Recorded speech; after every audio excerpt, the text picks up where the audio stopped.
Tudo bom, pessoal? Esse mês agora de fevereiro, dia 4, foi dia do câncer, né? É uma campanha mundial. E daí eu gostaria de falar um pouco sobre essas doenças que estão hoje, cada dia em mais número, né? Com cada vez mais órgãos afetados. Tem a ver com uma série de condições hoje da nossa saúde que a gente passou a ter, né? Na vida. Então eu gostaria de falar em linhas gerais sobre as principais afecções, né, relacionadas ao câncer, tratamento, novidades com relação a cada vez as modernizadas do tratamento da doença, com o Dr. Rodolfo, que é meu colega do Hospital Vivale, né, e é médico oncologista. Tudo bom, Rodolfo? Boa noite, Laura. Boa noite. Obrigado pelo convite. Tudo bom? Falar sobre câncer é sempre necessário. Sim. Né? Cada vez mais. Sim. E a gente tem muita informação por aí. Acho que sempre é importante a gente alinhar bem o que é verdade, o que não é. Sim, muito mito, né? Muito. Acho que o primeiro tema que a gente tem falado bastante colega tem falado a respeito, com relação com nossos hábitos de vida, né? E o risco aumentado para câncer hoje em dia. Né? Acho que alguns colegas já falaram sobre alimentação, sobre sedentarismo, né? O que mais te chama a atenção que vale a pena as pessoas saberem? Primeiro eu queria falar que mais ou menos 40% dos casos de câncer são relacionados a algum fator de risco que a gente identifica. Uhum. Por exemplo, o paciente que fuma tem câncer de pulmão, ou infecção por HPV relacionada ao câncer de colo de útero, ou sedentarismo, obesidade, todos esses fatores de risco que a gente pode falar um pouco mais. Mas a maioria dos casos a gente não sabe por que eles acontecem. São casos que a gente chama de esporádicos. Né? Então esses são um problema, ninguém está livre. O principal fator de risco para esses casos é a idade. Tá. Então, como a gente tem vivido cada vez mais, mais casos de câncer naturalmente estão surgindo.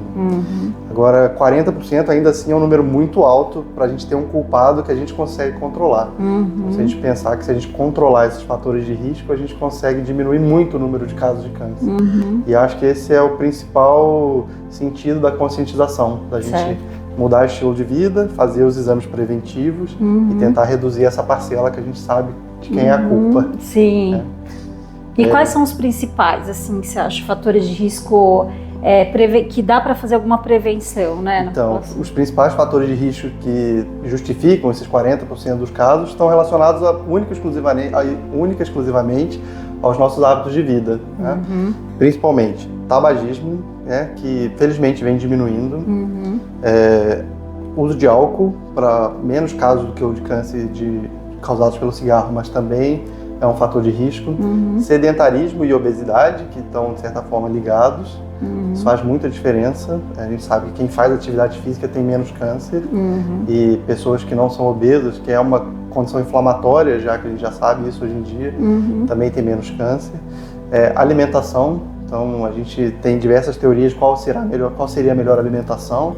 Mas, regra geral, comida saudável, colorida, frutas, legumes, verduras, evitar industrializados e ultraprocessados, né, que é o termo que está na moda agora.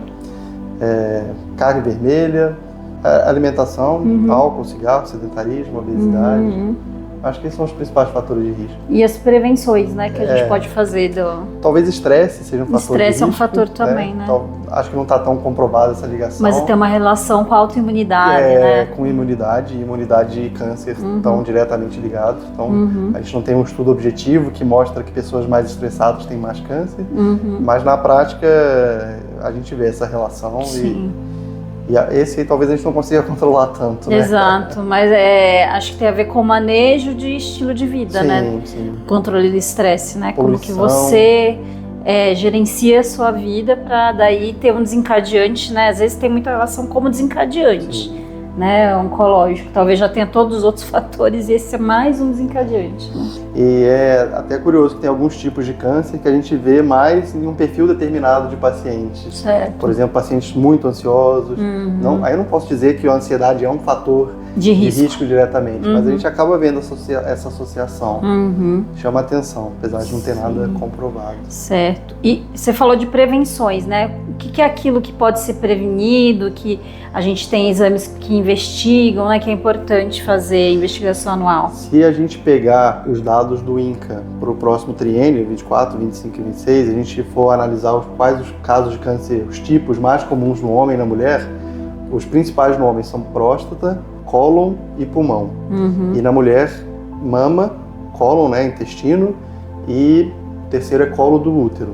Então, os 3 mais frequentes no homem e os 3 mais frequentes na mulher, a gente consegue rastrear, ou seja, descobrir cedo, antes dele apresentar sintomas, para a gente conseguir uma cura mais fácil, ou prevenir. Certo. Impedir que o paciente desenvolva o câncer. Então, é muito ruim a gente ver isso, que são casos tão prevalentes, um número tão alto de tumores, que a gente consegue prevenir ou rastrear cedo. Então, a gente fala muito de Outubro Rosa, Novembro Azul, sobre prevenção, né, o diagnóstico precoce de câncer de mama, que as mulheres acima dos 40 anos têm indicação de fazer mamografia. Né? E no caso do câncer de próstata, a partir dos 50 ou dos 45, dependendo dos fatores de risco, que é aquele rastreamento combinado de toque retal e PSA. Certo. Então, esses casos a gente não consegue evitar, ou seja, mamografia e PSA e toque retal não impedem o paciente de ter câncer, mas permitem um diagnóstico precoce. E, obviamente, quanto mais cedo a gente descobre, mais cedo, mais fácil a gente consegue curar. É um tratamento menos agressivo, com menos sequelas. Tá? Em segundo lugar, que vem o colo retal, que tanto no homem como na mulher é o segundo mais prevalente. A gente tem alguns exames de rastreamento, mas o principal e o mais efetivo é a colonoscopia, que é aquele exame que a gente passa uma câmera pelo intestino grosso e a gente consegue identificar algumas lesões. Tá? O principal objetivo desse procedimento é a gente achar pólipos, que são pequenas protuberâncias na parede do intestino, e esses pólipos podem virar um câncer. Tá? Então a gente consegue identificar se o paciente já tem um câncer ou achar pólipos, que são lesões pré-câncer. Certo. O bom desse procedimento é que a gente consegue tirar o pólipo. E a partir do momento que a gente tira, ele não vira mais um tumor. Certo. Então a gente evita que o paciente tenha um tumor. Então, isso é muito, muito bom. Se todo mundo fizesse colonoscopia, certamente a gente teria números muito menores de casos de câncer de cólon, né? Cólon e reto. Tanto o Outubro Rosa como o Novembro Azul, a gente sabe as especialidades que normalmente tem que fazer anual de saúde, né? Isso. Tem que ir no ginecologista e tem que ir, né, no urologista para fazer esse acompanhamento. Quem que investigaria ou faria essas prevenções com relação ao cólon, por exemplo? A partir de alguma idade a gente deve procurar alguém desta área ou o clínico geral faria parte do rastreio dele? O ideal, como é uma estratégia populacional, seria a mulher que vai no ginecologista e o ginecologista pedir. Já pedi. Quem tem um clínico geral que acompanha pedir. Certo. Então, a ideia é que o rastreamento não seja feito por um especialista necessariamente, mas que seja pelo médico que presta assistência. Certo. Então, tudo bem que eu sou oncologista, mas às vezes eu atendo um paciente com câncer de tireoide que tem 46 anos e nunca fez colono. Então, vamos aproveitar e fazer. Certo. Bem que eu tenho o viés da especialidade. Exato. Mas todo médico geral deveria fazer parte do rastreio, com vamos dizer assim, né? Com de um certeza. check-up anual de saúde, como o pessoal faz, né? A colonoscopia é um exame mais chato e pouco disponível. Então, não é fácil fazer, exige um preparo. Sim. A partir de uma certa idade precisa de internação por segurança. Mas o ideal é que todo mundo fizesse a partir dos 45, homens e mulheres. Certo. E em terceiro lugar, no homem vem o câncer de pulmão, que a gente sabe que é um tumor, na maioria das vezes, ligado ao tabagismo. Então, pacientes que têm uma certa carga tabágica, ou seja, que fumaram uma quantidade determinada de cigarro por um determinado tempo, tem indicação de fazer rastreamento com tomografia. Tá. É uma tomografia simples, sem contraste, de baixa dose de radiação, e permite a gente achar nódulos precocemente, nódulos pequenos, que a gente conseguiria curar de forma muito mais fácil. Embora seja o terceiro no homem e na mulher que esteja mais para baixo, é o câncer que mais mata. Tá. Então, quanto mais cedo a gente descobrir, a gente melhora essa estatística ruim de agressividade. Sim. E na mulher, em terceiro lugar, vem o colo de útero, câncer de colo de útero, que esse é o que mais me entristece. Porque a gente tem estratégias de prevenção, por exemplo, a vacina do HPV, que é disponível inclusive no SUS, para meninos e meninas de 9 a 14 anos. E a gente tem estratégias de rastreamento, que a gente consegue, assim como a colonoscopia, tirar os pólipos, a gente consegue identificar no colo do útero lesões que são pré-câncer, que ainda não são um câncer, Sim. mas que tem um risco de virar. E a gente consegue tratar essas lesões. Certo. Então, é muito triste a gente ver que a mortalidade é tão alta, a incidência é tão alta, com um exame preventivo que é muito mais simples do que a colonoscopia, né? Dá para fazer no consultório, na UBS dá para fazer, o próprio enfermeiro faz. E a vacina que está disponível, que a gente precisa aumentar a adesão, né? Existem alguns estudos já na Holanda, no Canadá, que zeraram casos de câncer de colo de útero na geração que está toda vacinada. Certo, então, de HPV. De HPV, tá exatamente. Então, que na verdade criar o ritmo também do cuidado anual de saúde, né? Sim. Porque muita gente furou, teve a questão da pandemia, acho que daí realmente foram 2 anos bem que furou bem pior, né, assim, a adesão, mas assim, se tiver o anual de saúde ginecológico, tem muita gente que mesmo tendo a instrução, sabendo, não vai, né, pula ano, não vai, né. É comum a gente atender pacientes com câncer de mama, que eu todo ano fazia, mas no ano passado acabou passando. Porque na pandemia foi mais complicado, então, mas a gente sempre pega um ou outro que deu uma perdida e foi justamente ali que aconteceu, que aí palpou um nódulo, que poderia ter sido descoberto antes de ser palpável, né? Sim. Antes de ser identificado no toque, que era menor. E acho que esse cuidado de saúde, de check-up, de rotina é importante por isso, para checar a condição geral, ver as vacinas estão em dia, se não estão, o que pode ser feito, e os exames de rastreamento de forma geral. Sim. A gente vê muita gente preocupada com colesterol, com diabetes, né, que a gente fala mais, medir a pressão, mas de câncer e prevenção de câncer a gente ainda fala pouco. E hoje em dia, nos países desenvolvidos, pelo menos, já é a doença que mais mata. Sim. Então a gente tem que se preocupar com isso. Que acho que ela fica ainda abaixo do cardiovascular, mas ainda é grande a incidência, não é? Derrame, infarto, estão na frente ainda, mas o câncer está encostando. Não é? É segunda ou terceira causa, sim. E daí, por falar na questão do câncer, assim, normalmente as pessoas ainda têm uma visão de uma doença que já indica terminalidade. Sim, né? Um diagnóstico assusta. Que assusta um pouco, né? Daí, queria que você falasse um pouco aí de como que andam os tratamentos oncológicos, né? Das perspectivas, né? Como que funciona, porque acho que hoje já melhorou muito, né? Existia muito mal-estar nos processos de tratamento, que também melhoraram, né? Os últimos 10 anos foram uma revolução na oncologia.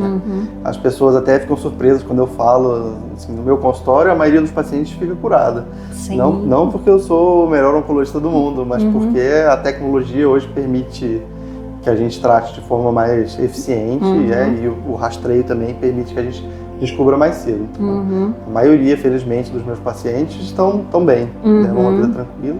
E até aqueles que têm uma doença metastática, né? Que sempre foi um problema. Né? O que é isso? Quando o tumor sai do órgão onde ele surgiu e vai parar em outro órgão. Então, por exemplo, o paciente tem câncer de mama, a paciente agora tem uma lesão no osso. Esses casos, em regra geral, são incuráveis. Né? Então, quando ele acomete outros órgãos sem ser o que ele surgiu, a gente está diante de uma doença incurável. E o nosso tratamento tem 2 objetivos principais, já que a gente não vai conseguir atingir a cura. Que é ganhar tempo. A gente prolonga a vida desses pacientes, e a gente tem conseguido prolongar cada vez mais e ganhar qualidade de vida, controlar sintoma e permitir que o tempo que a gente ganhe seja um tempo bom. Mas como eu falei, nos últimos 10 anos a gente tem visto uma revolução. Né? Até então, a maioria dos tratamentos era baseada em quimioterapia, que é um tratamento mais geral, um remédio inespecífico, que bloqueia lá as vias de divisão da célula e causa muitos sintomas. Enjoo, cansaço, vômito, queda de cabelo. E são tratamentos que a gente acabava fazendo para vários tipos de tumor. Então, o mesmo remédio a gente tratava vários tipos de doença. Agora não, tem mudado muito. A gente tem a chamada terapia-alvo, que a gente consegue descobrir uma mutação específica no tumor e dar um remédio para bloquear aquela mutação. E a imunoterapia, que a gente tem falado muito. Né? Aí tem a relação da nossa imunidade com o desenvolvimento de câncer. Um dos mecanismos do câncer aparecer é ele conseguir se esconder do sistema imunológico. Né? A gente forma células defeituosas ao longo da vida, mas nem todo mundo tem câncer porque o nosso sistema imune percebe essa célula como uma célula defeituosa e vai lá e destrói. Então a gente não tem o câncer. Em algumas pessoas a gente ainda não sabe por quê.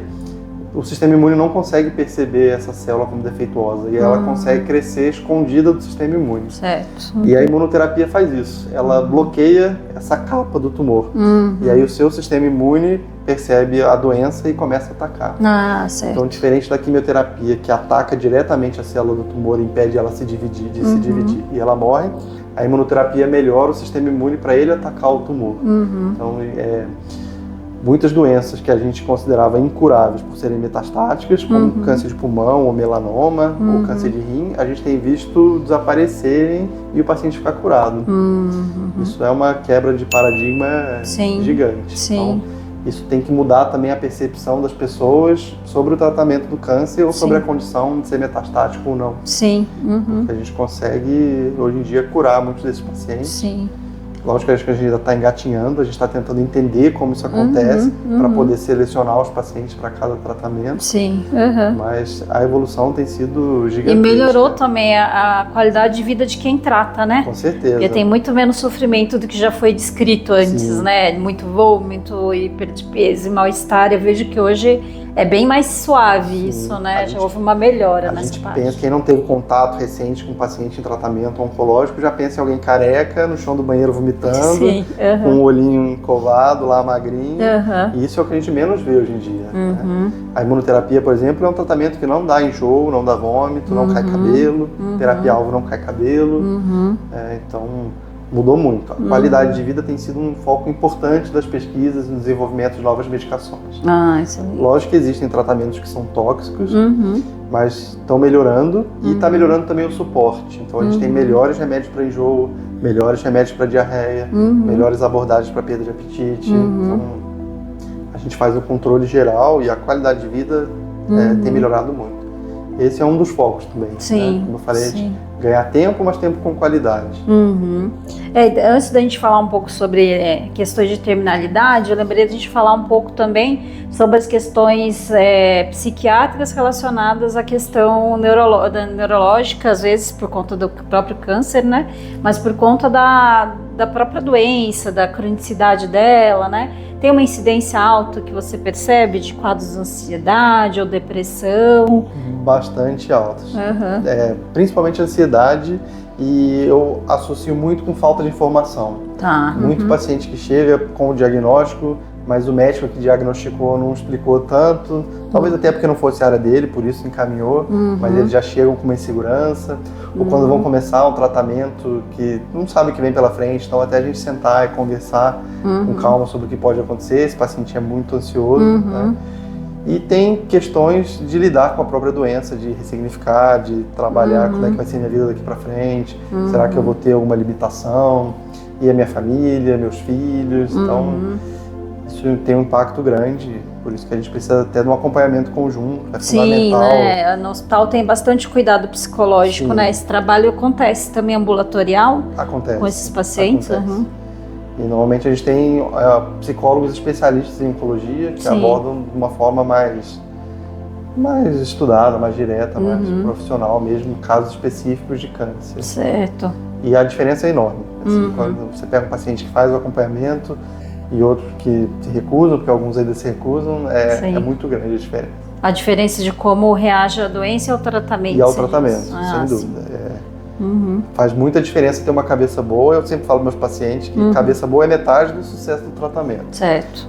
É perceptível, quem tem uma cabeça boa tolera muito melhor, tem menos efeitos colaterais, até físicos mesmo. A ligação é muito grande. Então, assim, tem que manter o meio de campo, que é manter uma saúde mental boa, um estado nutricional bom. E exame e tratamento, aí deixa com uma equipe. Certo, então, o paciente tem que participar ativamente, fazendo a parte dele. Mas é difícil também. Falar de saúde mental também não é fácil. Né? Com os pacientes também não estão, os que não tinham um hábito anterior é mais difícil, né? Nunca fez terapia na vida e agora ele não está muito aberto para isso.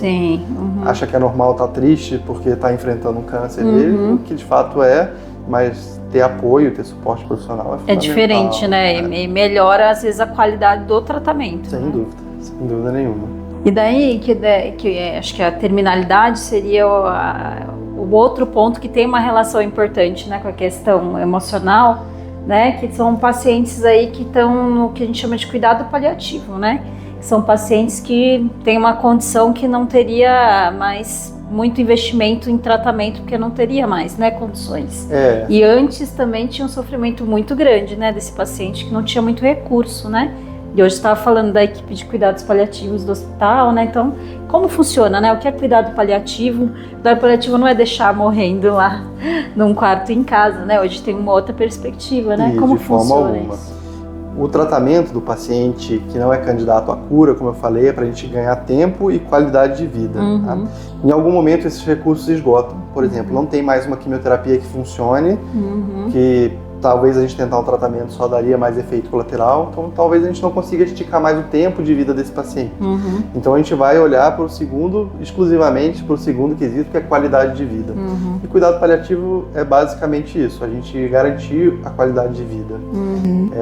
A maioria das pessoas associa com terminalidade, com o paciente que está morrendo, cuidado de fim de vida, mas não é isso. Pacientes que diagnosticaram agora, por exemplo, que tem uma doença grave e que ameaça a vida, são candidatos a cuidados paliativos. Certo. Lógico que numa proporção menor, porque eles têm menos sintoma, né? Normalmente no fim da vida a carga de sintoma é maior, então esses pacientes se beneficiam mais. Mas todo e qualquer paciente, não só que tem câncer, que tem uma doença grave e ameaçadora da vida, mesmo que em estágio inicial, se beneficia desse cuidado paliativo, que não é esperar morrer, nada disso, nem controlar o sintoma só porque está morrendo. É garantir a qualidade de vida em todos os aspectos. Sejam sintomas físicos, como dor, ou falta de apetite, ou coceira, ou qualquer um. O aspecto emocional, o aspecto social, o aspecto espiritual. Então é uma abordagem bem focada no paciente, não na doença. A gente muda um pouco o foco. Sim, e esse é um cuidado hospitalar, mas também ambulatorial, né? Sim, sem dúvida, sem dúvida. No ambulatório a gente consegue acompanhar esses pacientes que têm uma funcionalidade boa ainda, que estão ativos, mas que têm uma doença que gera sintomas. E no hospital a gente acaba aí sim acompanhando mais os pacientes que estão mais frágeis, que têm internações sucessivas ou recorrentes, que têm mais sintomas, ou que estão chegando no fim da vida. Sim. Que é uma situação também que traz uma sobrecarga emocional muito grande, porque a gente não fala sobre morte, né? Sim.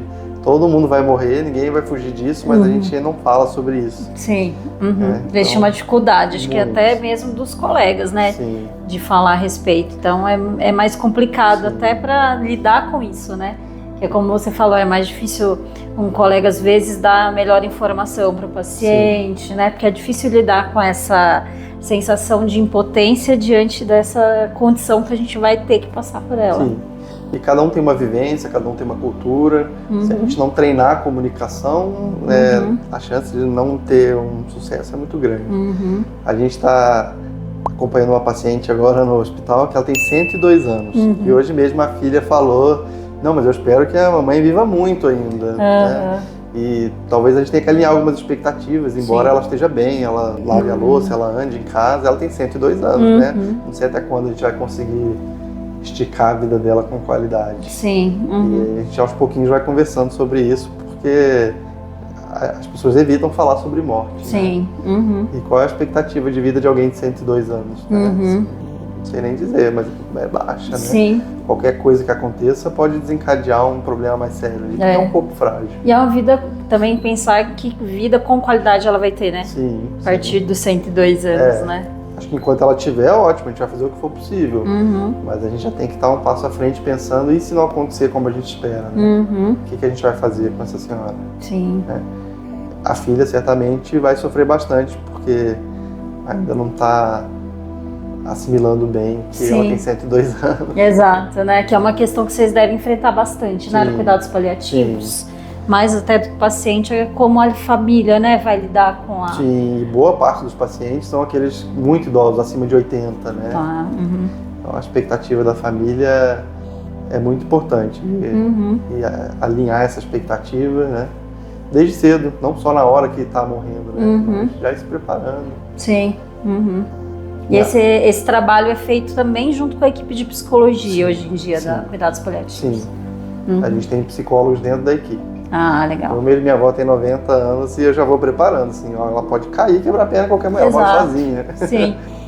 Pode acontecer pode qualquer coisa. Pode engasgar sozinho em casa, né? Então, assim, 90 anos, a gente tem que estar preparado. Sim. Uhum. Significa que a gente não vai sofrer de forma alguma. Claro. Né? Ninguém está preparado para morrer, não vou sentir nada porque eu me preparei. Não é isso, né? Sim. Mas entender que faz parte da vida e que passar da forma mais suave possível, né? Com o menor sofrimento. Com o menor sofrimento possível, né?